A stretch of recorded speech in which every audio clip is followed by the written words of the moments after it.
Couple of announcements. This was actually recorded in November. It's just that every episode since then was time sensitive related to a current release. This one was more timeless, so it got bumped and bumped and bumped. We're happy to finally get it out. Also, it is super political at the beginning. If that is annoying you, just skip forward a little bit. We do eventually just talk about the album format and fun stuff like that eventually. I'm pleased to be able to send this to you ad-free, so you don't have to sit through me sounding like a hostage reading a letter that my captors have written. If you repeatedly enjoy this show, I really, really hope that you will sign up to support it at a modest level. If you do that, you hear the after talk for every single episode. And most importantly, you let me know by doing so that you want to have this podcast continue to be a part of your life. So you can do that either at patreon.com/prettymuchpop or directly through the Apple Podcasts app. Thanks and enjoy the show.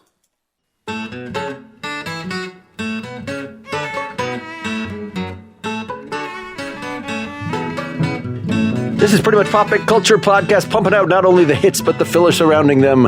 I'm Mark Linsenmeyer, still listening to the first Cars album on repeat. In our panel today, I'm Noah Berlatsky. I'm a writer and critic, and most recently I self-published a book about the best albums of all time. I'm Mobley. I'm a singer, songwriter, producer, multimedia artist. And returning to the show, I'm Jon Lamoreaux. I'm the host of the Hustle Podcast. Yeah, so Jon was on recently. Noah was on quite a bit before that, sort of talking about criticism in general. Mobley, you're the new guy. Welcome. Thank you. I appreciate you having me. We got you through Noah, which, yes, it was Noah that kind of launched us on this topic, this greatest albums of all time. Not that we're going to say what they are, but the concept that there is a list of greatest albums, the concept of the canon, list making, really the album format, which seems like it's a dying thing. I don't know. I can't get my kids to listen to more than one song in a row, generally by an artist. But that is something we grew up on, where I did, play one thing and spin it over and over. Had just a pretty small selection as a teen of discs, of tapes. And that was the thing. And I felt like taking things as a unit that way was the natural way to take in music. And now that seems like that's been completely undone. Noah, since you wrote this, tell us a little about the book that you just published that kind of launched this topic for us. I started it 4 years ago. I don't know. There was a Rolling Stone list of best albums of all time, which I looked at, and of course it annoyed me. Rolling Stone's lists pretty consistently annoy me. I think it was their 500 greatest albums of all time list. I think they redid it, and it's less completely boomer white rock now than it was even then. But it's the Beatles, it's Bob Dylan, and the Rolling Stones. It's the usual people who show up on those Rolling Stones lists. So, I made a list of 30 of what a different best of albums list might be like. And then I did another 30, and then I did another 30. And then I ended up writing a book which has 180 entries and took me 4 years and is colossal. Well, we should say the title, The Best Greatest Albums of All Time Ever. Yeah, that you're obviously skewering the genre. And is an excuse for you to write cogent essays about particular things that you love. Yeah, and to talk about how sort of limited any such list is.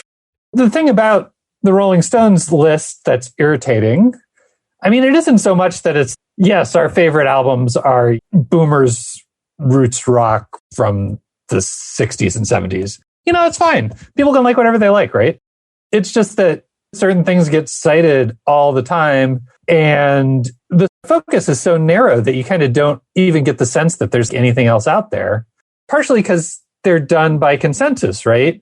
So that kind of weeds out a lot of idiosyncrasies, and you kind of just get the things that are supposed to be agreed upon or that people are supposed to think are the best albums. Right. It was a vote, though, a vote among the academy, among the professionals. Right. Among various people or experts or whatever. So you don't get the weird album you loved as a kid, or you don't get things you discover.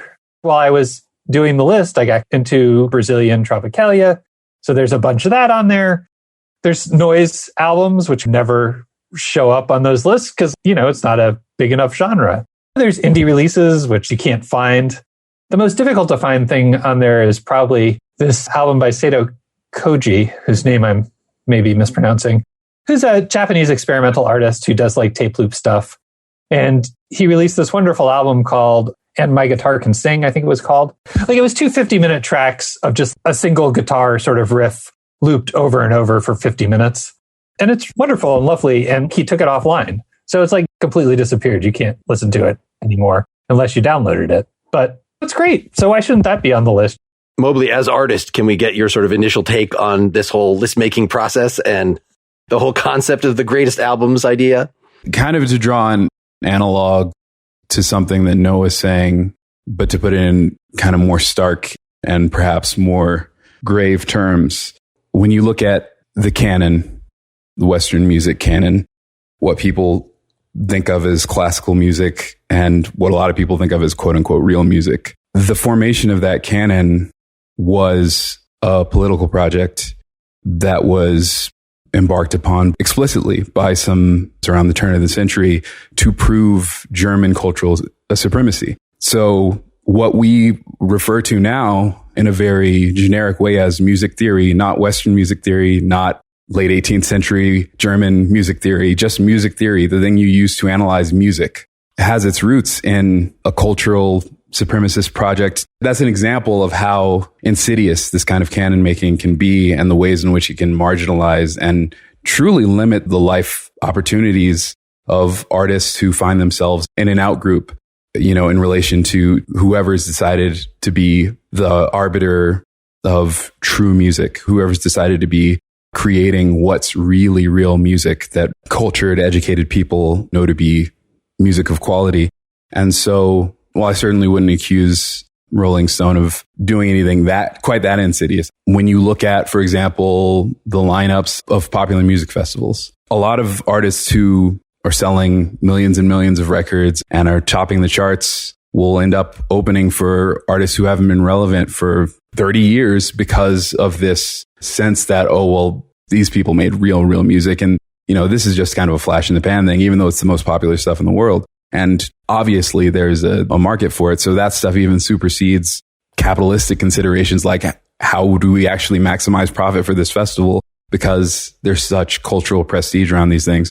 That's kind of a roundabout way of saying, I think we have to be really careful about how we define greatness and how we talk about it, because speaking as an artist, the impact that stuff has on real decisions about like how people get to live their lives is actually pretty dramatic. Yeah, I mean, one of the things I try to talk about in the book to a fair extent is how much genres, and like greatest lists are kind of a genre in themselves, like greatest albums, how much all genres in the US are defined by race. At the beginning of modern music genre formation, they very deliberately split up hillbilly music and race records, which is obviously less about stylistics and more about perceived audience. Was that perceived audience, but also the perceived skin color of the people who are playing the music. And that's kind of the case throughout, even up to today, how R&B and pop and hip hop and alternative music gets separated out. So, I mean, it's kind of changed to some extent, but rock is still considered more than most other genres for this kind of list. Rock was originally black music, but that kind of got erased, and then it was considered to be this music by a bunch of white bands, and that matters a lot for what gets on the list and what doesn't. And there are other huge divisions as well, which are predicated both on race and gender and how that intersects with even what people are listening to who get a chance to form these lists. For instance, if you're just looking at sheer volume of music released, there should be a lot of Bollywood records on any list like this. India has this massive music industry, which is almost completely ignored in the US because it's not Anglophone and it's delivered all through movies. I mean, there are records of those movies, but the main way you're supposed to experience it is through films, and it doesn't have this crossover with what greatest albums or what great music is supposed to be.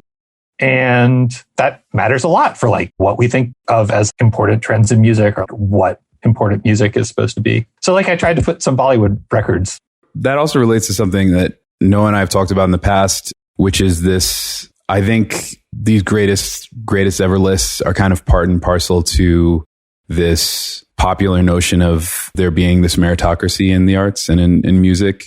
And this sense that the cream rises to the top. And if I haven't heard of it, I actually literally had somebody say this to me on tour a couple months ago, which kind of blew my mind. I was the opening act on a tour, and somebody was trying to give me a compliment, and he came up to me and he was like, when you first started playing, I was like, I've never heard of this guy. How good could he possibly be? But then you played and it was amazing.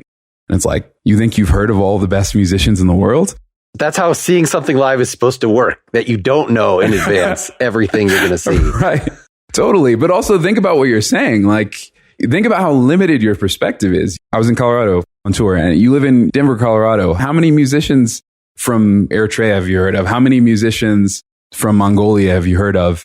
And so there's this way in which these lists tend to reify this idea that, again, of cultural supremacy, like the best music is actually coming from England and the United States and maybe a little bit from Sweden. When in reality, what that really proves is those are the places that have control of the means of production of popular culture and the means of distribution of popular culture. But the question of the best music and the best art, like how on earth could that be so localized? If that's true, then we really need to be doing some scientific inquiry into how we're able to do this and mobilize that for some other things in terms of what humanity needs. But I think we all on this podcast would obviously agree that no, that's just who dominates world culture because of lots of geopolitical factors.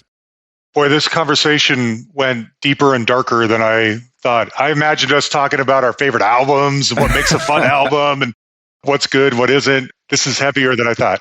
We'll dismantle the existing power structures in the first 20 minutes here. Then we'll get to that. I don't know what the answer to all this is, because originally when Noah was talking about his, the guy from Japan that plays one note on a loop for 50 minutes and he loves it. And I'm thinking, well, I'm glad you love it, but why should that be on the list of the 500 greatest albums of all time? Are the masses going to love this? But then when Mobley starts saying, well, it's a matter of distribution and it's a matter of power. And if the one note loop guy from Japan had the power to make his sound hit everyone in the world, they would all feel as strongly as Noah. And so the problem here is with controlling the message and oppression of the artist. And it's like, man, I don't know. I mean, I like a lot of albums that I don't expect anyone else to like too. One of my favorite albums ever is from this obscure British band called the Blow Monkeys. It's because it's got a lot of great saxophone on it.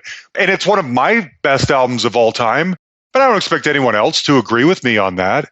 So I sort of feel like the canon, I choose to think of the canon. I mean, maybe if you take away the 500 best and you rename it the 500 most historical, or the 500 you need to hear before you die, or the 500 that created the infrastructure of rock and popular music that we know of today, maybe that would be a little more inviting.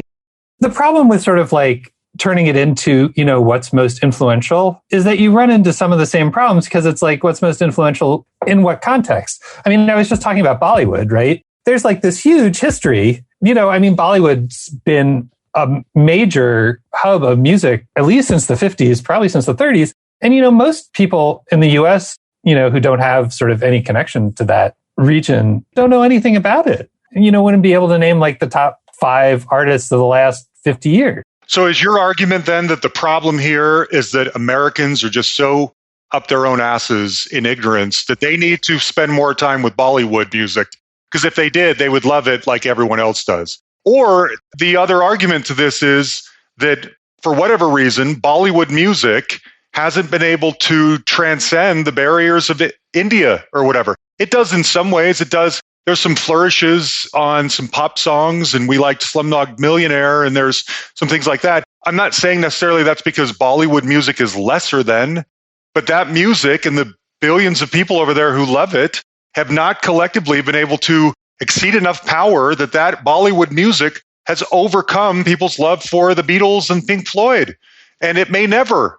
And that might be the masses speaking to us and saying, we've taken a vote and Pink Floyd matters more than Bollywood does to us. Well, I mean, like, which masses, though? I mean, there's like a billion people. Well, you and your friends that write books about guys who play one note for 50 minutes, it may not be enough for you, but it might be enough for the majority. And these things are written by the majority or created by the majority. They're not, though. They're created by people. They're meant to represent the majority. Right, but who gets to represent the majority, and which majority? Everybody's taste is going to be subjective and eclectic and, take in a lot of kind of different things and depend on sort of like what your history is and like where you live in the world and what languages you speak.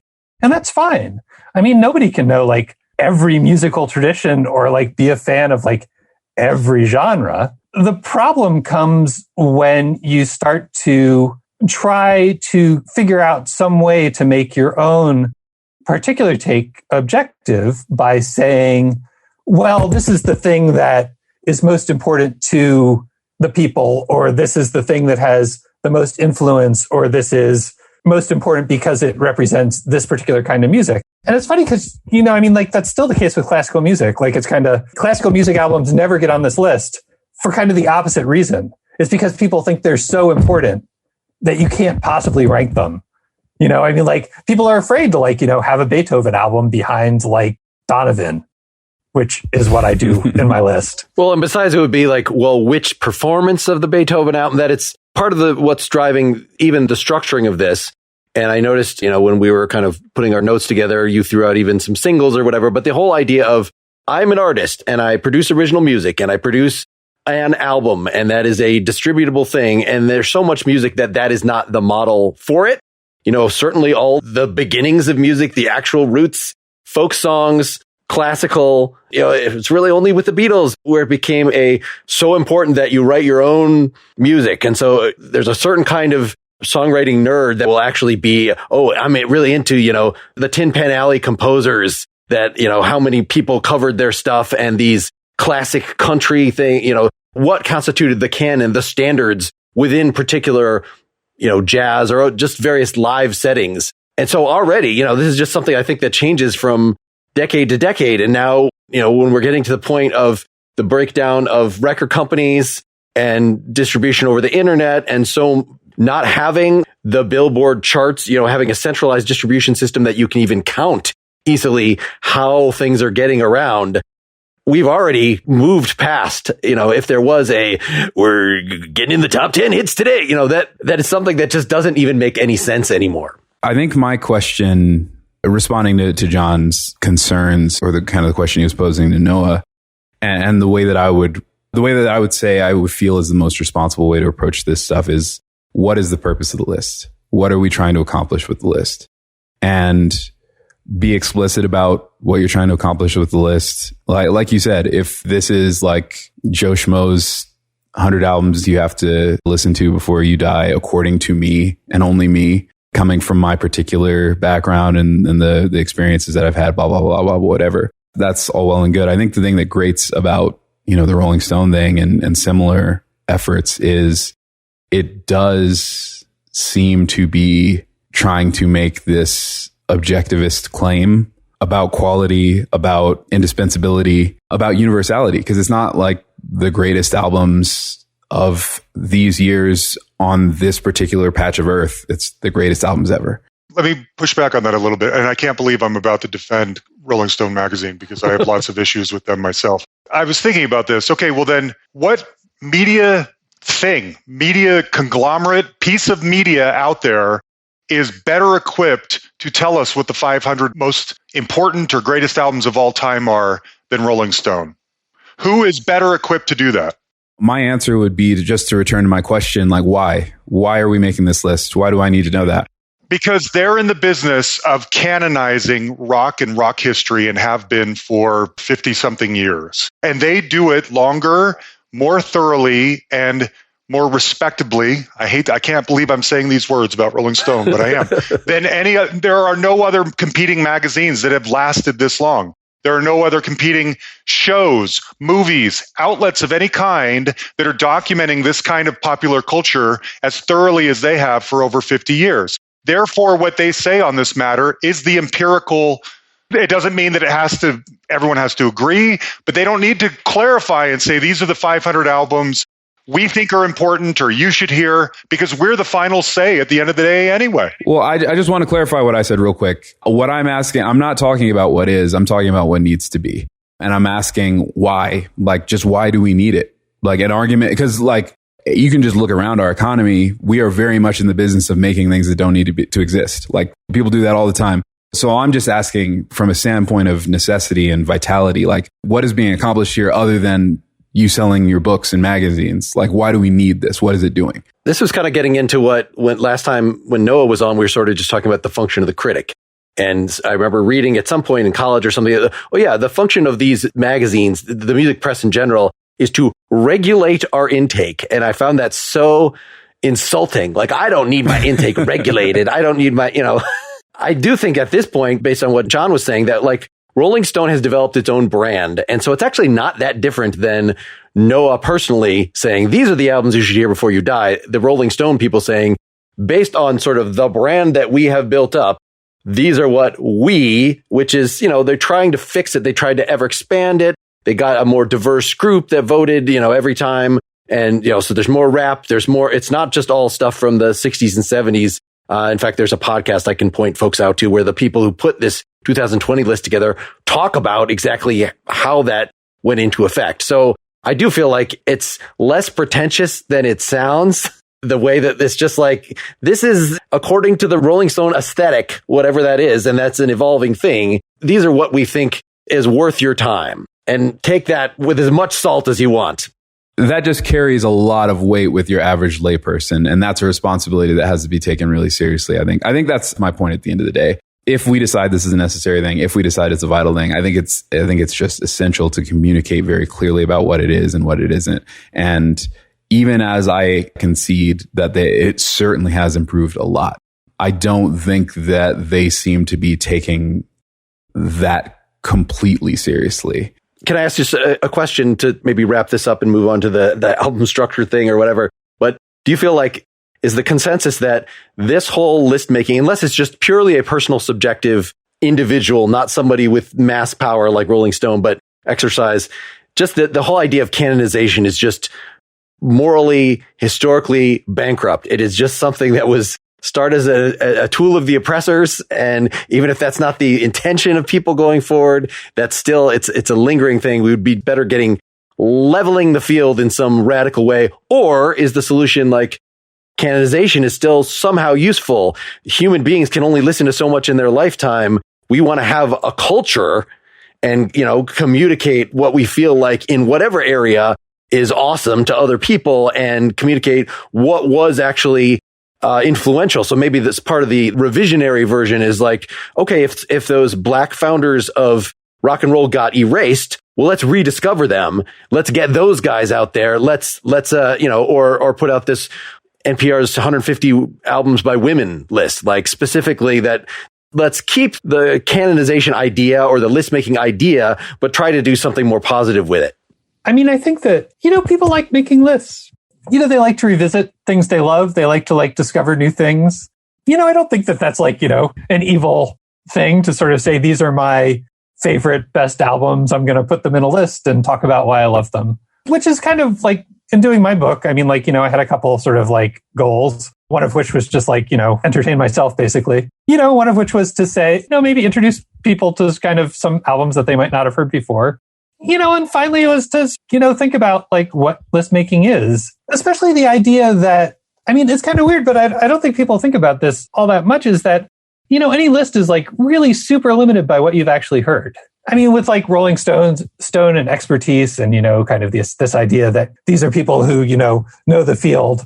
But I mean, nobody knows the field. The field is like all of music. How can you know the field? I mean, that's kind of wonderful. There's always something out there to discover. There's always something new to find, whether it's an album from a region that you don't know very much about, but happen to stumble upon music from there, or if it's, someone who didn't get wide release and is just sort of self-releasing, or if it's even, something from a friend.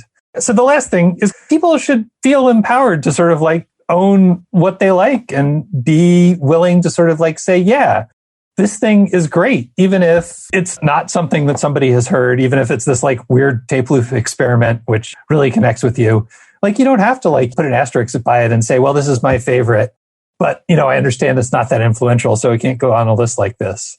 Just to add, so maybe within a genre, if I'm just discovering Brazilian music, I kind of would rather have a list of what somebody, I don't even care who, considers to be the most awesome, must hear Brazilian albums, so that I can be introduced to it in a way that is more likely to make me excited about the whole thing, rather than just someone has a Portuguese name. I'm going to just put that this regulation of intake thing does serve a function. I think more so for people that are unfamiliar with a genre than for people that are it's almost masturbatory of like, oh, I'm so into rock. What are the best rock albums of all time? That's like arguing over who's the best guitarist or who's it's fun, but it's not which is the best Zeppelin album, but it is a pretty self-indulgent. It's not a very educative exercise.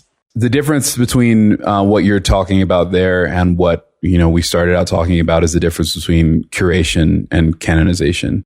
And I think curation's great. There are certainly people who over the years have come to find, oh, I really like this person's taste. So when they recommend something, that means something to me. But that's not the same as, and not to get too heavy, but the canonization bit and the bit about this is the greatest and the best is pretty culturally specific. Not everybody does this. People make lists, but not everybody thinks about art in that way, where it's like this is a competition and we can objectively rank these things. That comes out of a very specific cultural, political project of trying to turn music into this thing that could be objectively studied as a hard science, because that's what this certain segment of the academy wanted to accomplish. And I think that that's kind of filtered down to lay people's understanding, where kind of like what you were hinting at, Noah, people will feel like a certain kind of shame about liking a certain kind of thing because, oh, well, objectively, this isn't as good as this other thing, even though that's just a nonsense proposition. Like there's no way to objectively say that one thing is better than another. But in terms of if our goal is curation and not canonization, not setting these people upon some sort of pedestal, which I just don't think is necessary, then yeah, curation's great. Jon, do you have anything to add or transition us to the next topic? Well, let me say one thing that's kind of interesting. I want to make one point about one thing that's hitting me really hard having this conversation. So Rolling Stone was just the Bible to me when I was a kid. And whatever they said, I took as gospel. And I still have up in the garage my issue that came out on their 20th anniversary in 1987, listing the top 100 albums of all time. I read that thing. I still have a lot of it memorized. I can tell you what a lot of them are, where they fit. A lot of it confirmed my own likes and dislikes. I was really into David Bowie, and I was the only person I knew, and he had 2 albums on there. And it's like, wow, great. Okay, the people who know what's up, the smart people are telling me that my instincts are right here. What's interesting to me is that here we are, however many years later, and because of the democratization of criticism and the ability for anyone to stream whatever they want, and people not caring about albums anymore and saying, well, I like Watermelon Sugar by Harry Styles better than I like anything on Dark Side of the Moon. So these people are old. They don't know what they're talking about. I don't need to listen to that. The need for canonization is slipping away, as evidenced by people like Noah and Mobley, who could not care less about having that kind of stuff documented anywhere. Whereas in 1987, I lived by that kind of documentation.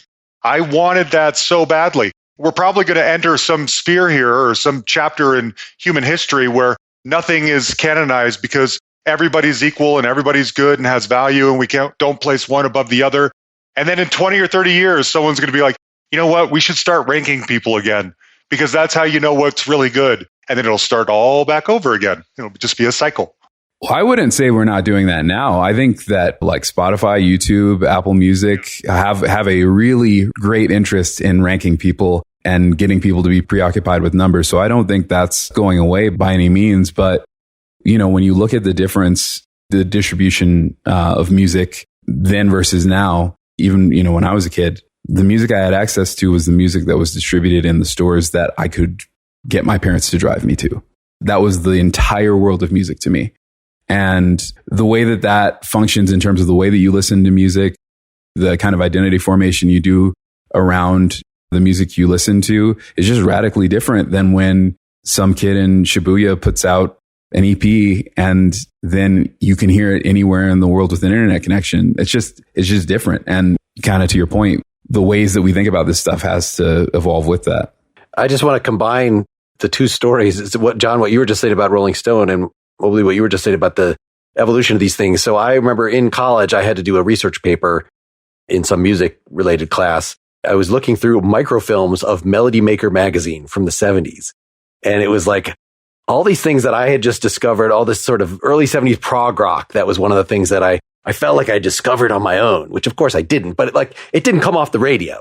It was something that I had to make some effort And there was a sort of an elite group of geeks who were into this kind of thing. And I don't even know if I knew too many of them, but to find, there was actually a magazine, there was a Rolling Stone equivalent at that time in England that was covering this stuff, treating that like that was what was popular music. Of course it was, at that time in 1973 or whatever. It's just, you move something in time, it seems very weird. And then there were years went by and there were just these bands that I would hear about in this way, like, well, if you like Genesis, you'll like Gentle Giant. And I didn't hear Gentle Giant until like 15 years later, because unless I wanted to actually spring to purchase albums by these guys, there were just too many of them, then I just wouldn't hear them. And it wasn't until like Napster, etc., where like I could actually, this stuff actually isn't as good as I thought it would be. But anyway, just how that changed over time. I guess this is a good way to transition that as we're getting more technology, the album was of course, there's top 40 radio and stuff. That was one way of getting things. But otherwise, the album was the unit by which we receive things. And probably, like I started off here saying, you probably didn't own that many. And so at least if you're anything like me and really like music, you would just make them go over and over and over until like this song has to come after this other song. Like that's the way that they move. So what do you guys feel about, what is your level of sentimental attachment to the album? There should be a reason, Noah, why you wrote your book about albums as opposed to like the best songs or something. There's something about, it's a larger piece of their soul that you can get a better picture of what this artist is about at that moment. Dave Marsh actually has a 1,000 Greatest Songs book, which is really interesting because he talks about how looking at singles, the canon is kind of more black and more female than when you focus on albums, in part because of like who has access to studio time and, kind of like who's considered important enough to be able to make a whole album. It's an interesting book. I'm still like, I'm old. I'm from the era when like the album was ascendant. So that's probably as much the reason as anything. It's also interesting to think about, there kind of have always been, for a long time before there was the album, there have been like conceptual song suites, right? They're in classical music. You even look at like singles. I mean, one of the interesting things, people would often do a single which was like kind of these concept singles, right? Where Bing Crosby and Louis Jordan would do two songs together. You'd have them on the single. So it was kind of like obviously conceived of as like an experience. So it's kind of interesting the ways that like the album as like obviously like a physical thing that you would buy. People also collect music in different ways. There are lots of professionally curated playlists, obviously. I put an NPR Tiny Desk concert thing on there. That's another way that people kind of create these little like song suites that are, longer than a song, but nodding towards an album, but maybe not quite that long. There are lots of video and audio formats where people collect music together in one way or the other. And while we wouldn't necessarily think of it as an album, it's obviously related to some degree. Albums are kind of curation often, right? Bands creating a group of songs, which Mobley was talking about. And I think that impulse continues even if this one particular format is not the thing as much as it maybe once was. Yeah, Mobley, what's your connection? Mobley actually has this kind of like fascinating collection where he released an album of songs with a particular theme and then people could purchase it. And then when he released similar songs, when he released songs with that theme in the future, they would also get those songs, I think, right? Am I describing the project correctly? I will say I called it a song cycle and not an album. I was particular about that because I feel like an album should be a discrete artistic statement. But it's actually kind of meta to be on this podcast right now because I'm in Colorado in the middle of nowhere working on an album right now. So my feeling about the album, obviously I have a somewhat sentimental attachment to it, although I think it kind of began to die when I was fairly young. It's not a super deep attachment to it, but as an artist and as somebody who's trying to create music in this environment, something that I feel pretty strongly and something that I hear a lot of fellow artists echo is that there are ideas that just aren't single ideas. And that doesn't mean they're not good. And that doesn't mean that people don't want to hear them, but you just can't put them out as your single. Like My next record is probably going to start out with like a 2.5 minute instrumental that'll have like some sound recordings and found sound stuff in it. And that's just not a single. Like that would be terribly detrimental to my career for me to give that to my label and ask them to push that and associate my name with that as, yeah, this is what Mobley thinks can go on the radio. But that doesn't mean it doesn't have artistic merit. That doesn't mean that there shouldn't be a place for it. And so I have kind of an attachment to albums as a place for ideas like that to live. But I'm also interested to figure out what the next thing is, you know? Singles are the length they are because that's roughly how much you could fit onto a 7-inch. And that has, for whatever reason, stuck. But that doesn't mean that it couldn't change. Music has been around ostensibly for millions and millions of years, but recorded music isn't even 200 years old yet. We, even the people on this podcast, are shaping what it eventually will become. It's still in its infancy. You know, it's like, it's learning to crawl on the time scale of human artistic endeavor. So I do think that, you know, this algorithm driven, huge tech conglomerate dominated music landscape that we're in now, where that's kind of who's deciding what gets made or what gets heard, is scary. And we need to kind of pump the brakes and think about whether we want to drive over that particular cliff. But I'm interested in what comes after the album. I hope that I get to see at least some of that before I die. So, John, I know you're an albums guy. Say something about that. Idea of an album at this point feels like an artistic choice. Like Mobley was saying, he has a song that doesn't fit in any other capacity. Therefore, I guess I'll make an album. It's a choice that he's making.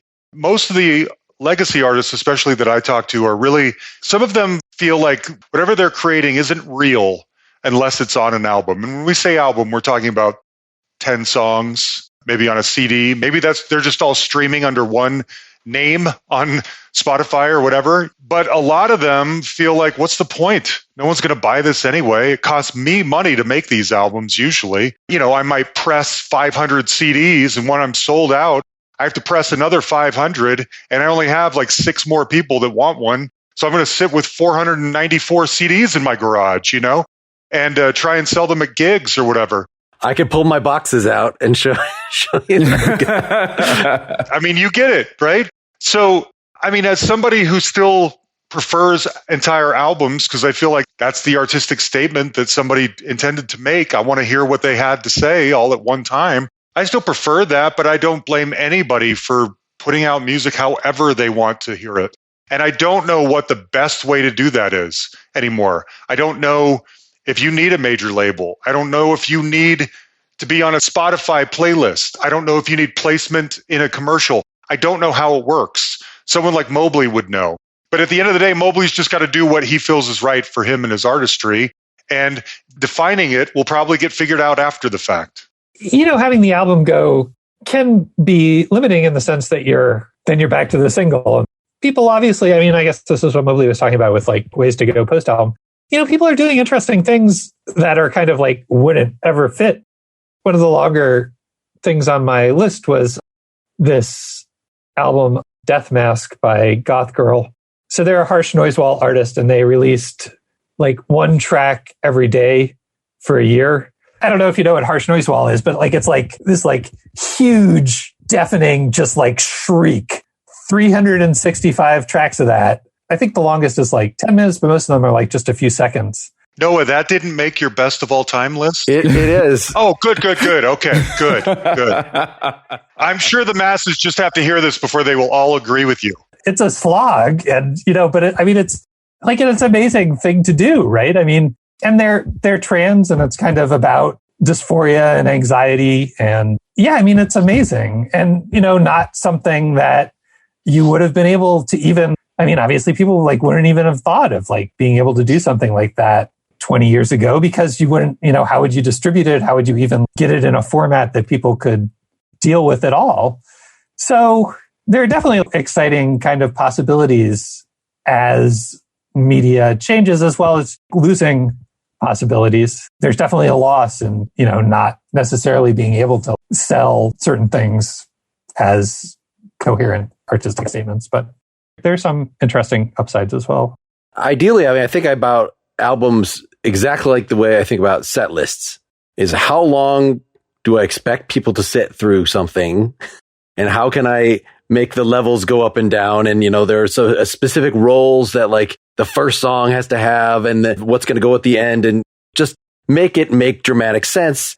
I feel like the album stopped making as much sense when we got rid of LPs with side 1 and side 2, because it's really only like a 20-minute thing, a side of an album, that I think somebody's brain can really, in a practical way, internalize the whole dynamic flow of it. The first song's got to really punch you, and then maybe the number 3 is like where the single is, and then the 5th has to be something, and then side 2 sort of has its own parallel rules, but you could be a little crazier about the whole thing. Once we shoved all those, so now it's 10 in a row, or more likely, because CDs could fit more music, 80 minutes, that a lot of my albums are like 16 songs, 18 songs. I know no human being wants to actually listen to 18 songs in a row. Actually, I feel like this movement toward people just more releasing EPs makes a lot more sense of like, I just want to keep myself in the public mind. I want to keep my fans happy. I don't want to wait 2 years and come out with something. I want to come out with like a few songs every few months or every 6 months or whatever your rate is. I think it makes a lot more sense to listeners. It's interesting in the CD era, though. I mean, that was kind of when you started getting hip hop skits, right? I mean, like one way that people sort of pulled their albums together was that they'd have these, especially like, De La Soul or, people are like, or like Tribe. Yeah. And you can see like Outkast doing that too, I mean, people sometimes I think thought of skits as like something to endure. I mean, De La Soul's are, it like pulls the album together. There aren't sides, but there's, it's kind of like a concept that keeps coming back and sort of like tells you that you're spending time with these people. I think there are CD albums that do interesting things with the format, maybe. I think the other thing that artists, because we've kind of taken an artist-centric focus on the conversation at this turn, and a thing that artists are contending with is there's still a lot of prestige associated with albums. So I totally agree with what you were saying, Mark, in terms of the logistics of it. EPs just make so much more sense in terms of, according to our overlord, Daniel Ek, we're supposed to be putting out a certain number of songs per year. And that's a lot easier to do if you're putting out EPs than if you're putting out albums. But in terms of like music press and getting their attention, and in terms of... Or grounding a tour, yeah. Exactly. You're going around to talk to radio stations, stuff like that. There's a gravity and a prestige associated with an album still that people just don't take an EP as seriously, and certainly not a single as seriously. We're in this weird liminal time where things are obviously in flux. A lot of old ways of doing things just clearly do not make sense anymore, even as they have their merits and even as there are things to them that I personally certainly want to hold on to. I think we haven't quite settled into a thing that makes sense for everybody. So from the artist standpoint, you're kind of contorting yourself and your art to fit into these boxes, to do the things that you have to do pragmatically to make a career work. I mean, Lil Nas X is somebody who kind of had this career for a long time without an album and managed to like get everybody to talk about him. He just released Montero. And, right. I mean, he managed to like do that repeatedly, where the videos and the singles were like so conceptually interesting and gripping that everybody talked about them and you could write about them without there being an album. So much so that when his album came out, it was almost an afterthought. Like, it wasn't that big a deal compared to when the singles came out. But for the most part, if I'm going to interview somebody for an outlet, if I get a chance to do that, there has to be an album to pin it to. I mean, I'm sure that's not the case for everybody, but that's what I've found mostly. So I'm wondering if we can close out by kind of going around and discussing some of what we've been saying with a case study. So I'll just start. Like, the Beatles' White Album was a thing that I just loved and sort of modeled my whole college band after, because it was so eclectic. But it's clearly a model of something where being in that group made the individual songs better. Like, there's some things that are just, Wild Honey Pie. Like, the fact that it was this double album, this massive thing, meant that they could just put whatever weird kind of shit in there that they wanted to. Whereas in a 10-song album, that would have been a little harder to justify. Maybe you could put it as song number 9, or I'm thinking about like The Police with "The telephone is ringing. Is that my mother on the phone?" In other words, Andy Summers has that one song that he is allowed to put in, which just seemed, for an otherwise good album, most of the time I was growing up like, why are you indulging that member? Just somebody should have chopped that out. But in something like the White Album, like, that would have been absolutely appropriate. Anybody have a nomination for something you want to throw out there? I'm curious what Mobley thinks about classic albums. Like, what albums do you feel strongly about? Do you have a one in particular that you think like really works as an album that you've always loved? I forced Mobley to give me a list for my book, actually. Yeah, there are a lot of classic albums, particularly classic rock albums. A lot of the music I make skews rock. It's not all rock. Punk is what got me into music. And so a lot of times that's what I end up coming back to. But if I had to pick one album, if I could only listen to one album for the rest of my life, but it would be In Rainbows by Radiohead. I think I was just in the right time and place. They put it out for free. I wasn't really into Radiohead at the time, but it was like, it's free. I might as well listen to it. And it was probably on repeat for like 3 years after that. And is it really the album as a unit? Or is it like, as soon as I put that on and sort of the feeling of the first few songs, like that's the thing that really, I feel like a lot of the albums I really like, it's not because of song 9. Like it has to be uniformly good, but the thing, it's still an immediate thing of like how it starts or pretty close. Yeah, it's definitely how it starts, but it's very moody. I mean, Radiohead is always moody, but it's a very moody, I think it's their most sensual album. Like they feel like human beings with bodies as opposed to just like robots or aliens who are looking down at Earth from space. It feels really embodied, and there's a quality that it has, that emotional quality that it has from right when it kicks in until the end. It's transportative in a particular way that I think the best albums that I've heard are. Mark, I wanted to comment on your question specifically because it reminded me that Rolling Stone in the most recent list named What's Going On from Marvin Gaye the best album of all time. And that's one of those albums that, as you were saying, is taken better as an entire album than piece by piece. In fact, there's a couple of songs on there that are almost more interstitials. They're not even completely, you wouldn't pull out one of those 2-minute songs like Flying High in the Friendly Skies or something, and play that by itself and be like, man, I love this song. But when you listen to it in the entire context of What's Going On, it just maintains the beautiful perfection of this piece of art. And so, yeah, there are albums that work that way. Having said that, and let's all agree, I think we're glad that Rolling Stone got that right.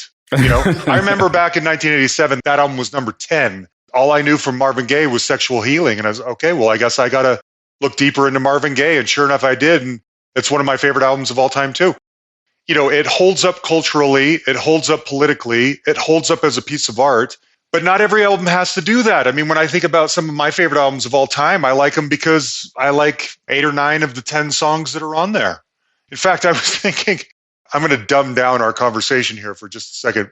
For whatever reason, some of the albums that came to mind when you posed this are 4 of my favorite albums of all time that each have one like fatal flaw song on the album. One is INXS's Kick, which has Mediate with Junk Garbage. It's one of the singles. I know, and it doesn't, but see, it kind of ruins that, you know, it keeps it from being perfect, to me anyway. But it's a bridge, it's a piece of nothing.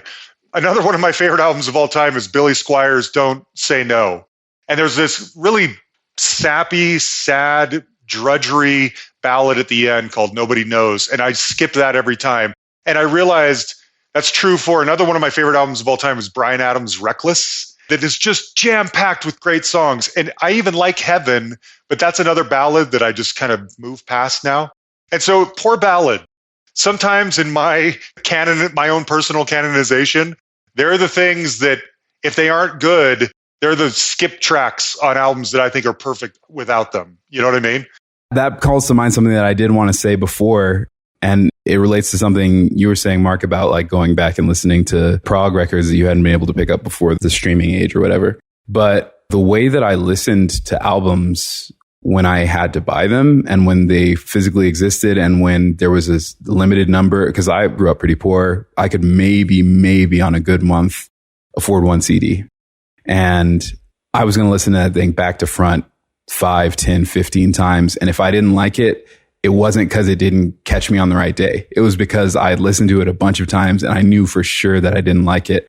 And I think that made me a better and more cooperative listener. And I think a lot of us were just predisposed to be more that way because of the means of consuming music. And there are definitely albums that I listened to as a kid where there's no way I would have skipped this track as a kid, that I do not ever listen to that track now because the way that I listen to music has just fundamentally changed. And that's a factor in all this too. That's just an interesting thing to think about. So I want to give Noah the closing recommendation here, but just to respond to John, when I have those albums that I like 9 of the songs and don't like the 10th, I tend to take that as a personal challenge. Like, I think this person is a genius. I should get that last thing. So I mentioned the Cars' first album. In Touch with Your World is this wacky song that's thrown in there with a lot of bells and whistles and things. And I love it now, but for the first long time, I didn't. Unlike the Police song, where the bad song is because it was a different songwriter that they let do a thing. Like if there's the Ringo song on it's okay to hate that it was just there for, political reasons to make somebody in the band happy. But if it's the same creator, I just don't feel right rejecting some little piece of their heart if I like 90% of it. As with this entire list, I thought about this obsessively. But there's so many albums. If there was a song I really didn't like, I kind of didn't put it on there. One example is there's this album, El Gavalon by Sofia Ray. She's an Argentinian musician who's in New York now, and she did this album with Marc Ribot in 2017. And it's kind of traditional South American songs rearranged. Yeah, it's fantastic. But there's a 10-minute song, which is the title song, which just goes on forever. And I just could not like it. So I ended up not putting it on.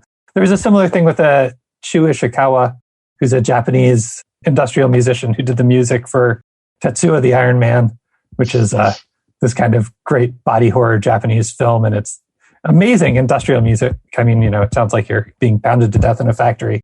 But then there's a ballad. I couldn't take it. So I kept trying to figure out if I could put it on, but then I didn't like that song, so I didn't. I think the thing that I would finish up with, because it touches on a lot of the things we've been talking about in terms of albums coming in and going out and the difference between curation and list making, is this collection by Ian Nagoski called To What Strange Place, which is a collection of Ottoman diaspora songs, which was out in somewhere around 2017 or something. It's 3 albums and a big booklet.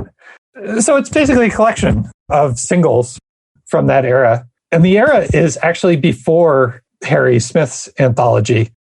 People don't know this, but before country and blues records became a thing, a commercial thing, the record companies kind of really didn't know what they were doing. So they tried a bunch of things. And one thing they tried was putting out records for immigrants. And there were a lot of Ottoman immigrants from Turkey and Egypt and Greece, Eastern Europe and the Middle East, in the US, in cities, and they would buy these records. It's this whole world that our take on Canon, what's important and what American music is and what music is, just sort of skipped over and completely forgot that this existed. And it's just this amazing act of recovery and curation and creating this wonderful album that just makes you think differently about the entire history of music. All right. Well, thank you so much for all 3 of you for coming. If anybody wants to stick around for a few more minutes after this, we could have some supporter-only talk to kind of get more information on what Mobley's working on right now, on how it's working for you to distribute the book, Noah, on your podcast, John. Thank you, listeners. Thank you, everybody. Thank you for having us. Thanks. Get more Pretty Much Pop at prettymuchpop.com. Get bonus content for every episode at patreon.com/prettymuchpop. You can also now get all the bonus content directly through Apple Podcasts by signing up for a paid subscription there, which gets you ad-free episodes and extra talking not only for Pretty Much Pop, but also for my other podcasts, Nakedly Examined Music and Philosophy vs. Improv. Pretty Much Pop is part of the Partially Examined Life podcast network, and it's also presented by openculture.com.